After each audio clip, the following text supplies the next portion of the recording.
It's up to you. Their family. Okay. Anything else? All right, thank you. Good morning. We will be presenting our project, How the Beatles Changed the Face of Rock and Roll. My name is Connor McClure, and this is Nolan Davis, Tug Morales, and Travis Grafton. The Beatles encountered rapidly changing political times. They explored rock and roll both physically and emotionally and exchanged their views through our lyrics. Our goal is to figure out how the Beatles changed the face of rock and roll, not just musically, but emotionally as well. Our first song is I Wanna Hold Your Hand. The Beatles played this when they first came to America on the Ed Sullivan Show.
When John Lennon met Paul McCartney and George Harrison at a Liverpool church fair where Lennon's band and Quarrymen were playing.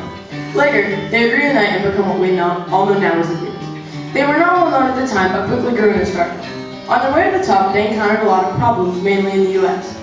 They were not well known here, and when they first started selling music in America, they were making it on second and third tier labels, which means they weren't as popular as other bands such as Elvis or Johnny Cash. Once Capitol Records backed them though, the Beatles worked their way to the top. Many teens loved them, while their parents often felt differently. American parents didn't like the style of the Beatles, and the teens were starting to take after the band. Boys started growing their hair out and acting different, and girls started going crazy for them. As stated in Huffington Post, many of the Beatles concerts were said to smell heavily of urine due to overexcited girls. The Beatles had the American rock sound, but with British energy. They were loved around the world. Not only did they manage to blend pop music with rock, they eventually broke down the barriers between teen and adult music, which opened up their audience. Their performance on the Ed Sullivan Show in 1964 had the largest audience of any live television event to date. This allowed them to explore in many new directions. Our next song is Sgt. Pepper's Lonely Hearts Club Band. This is from the album of the same name. It was considered groundbreaking because of the new sounds, writing, and cover art that were explored in this album.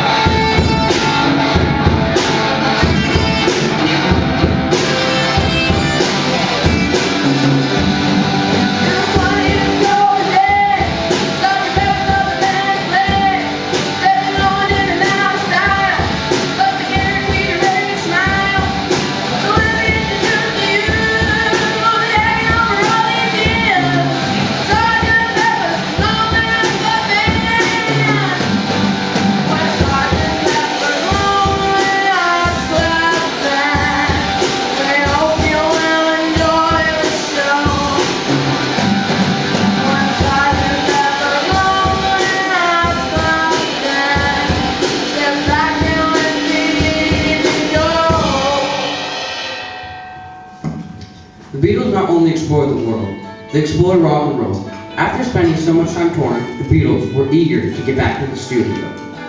Over 6 months, the Beatles spent more than 400 hours in the studio, seeking new ways to use recording technology, adding in orchestras, guitar distortion, and examining new music styles.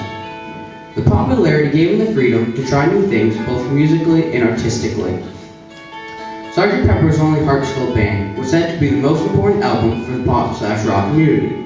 It had an immediate impact that no other recording had had before.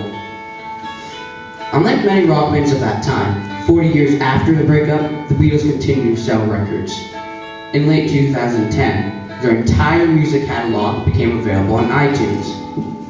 Between November 2010 and July 2012, the Beatles sold 585,000 albums and 2.8 million singles on iTunes.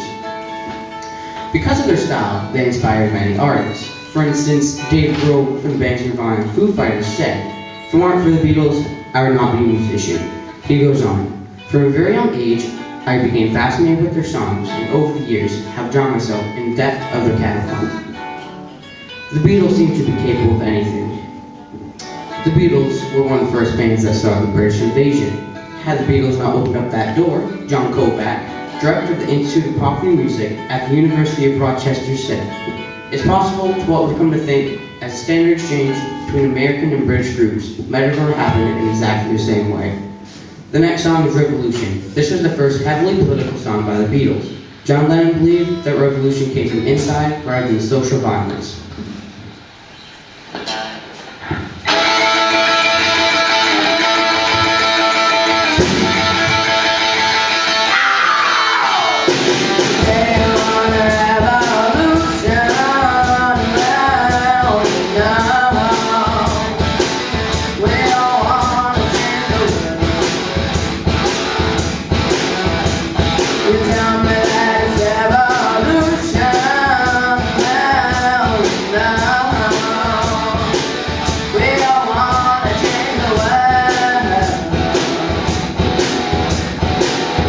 When you talk about destruction,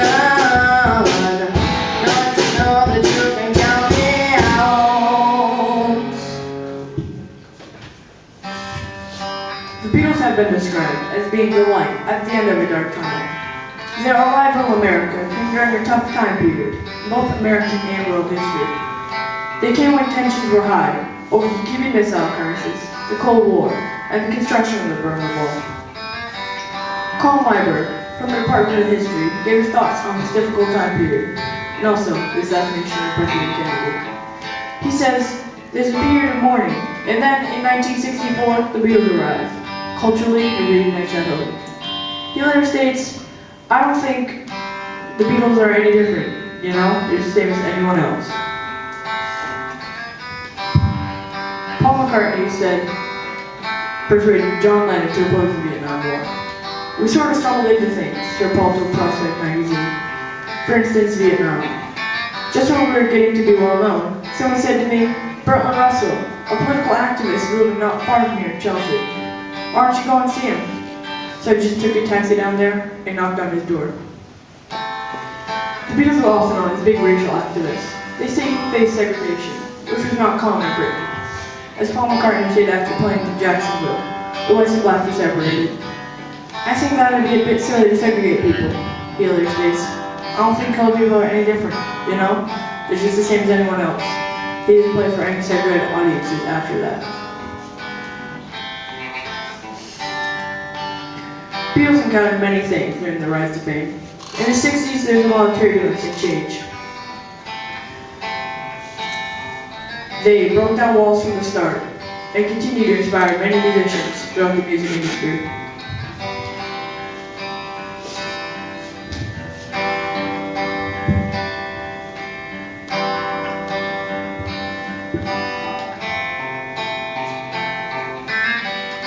Imagine there's no heaven. It's easy if you try. No realm below us, above us on the sky. Imagine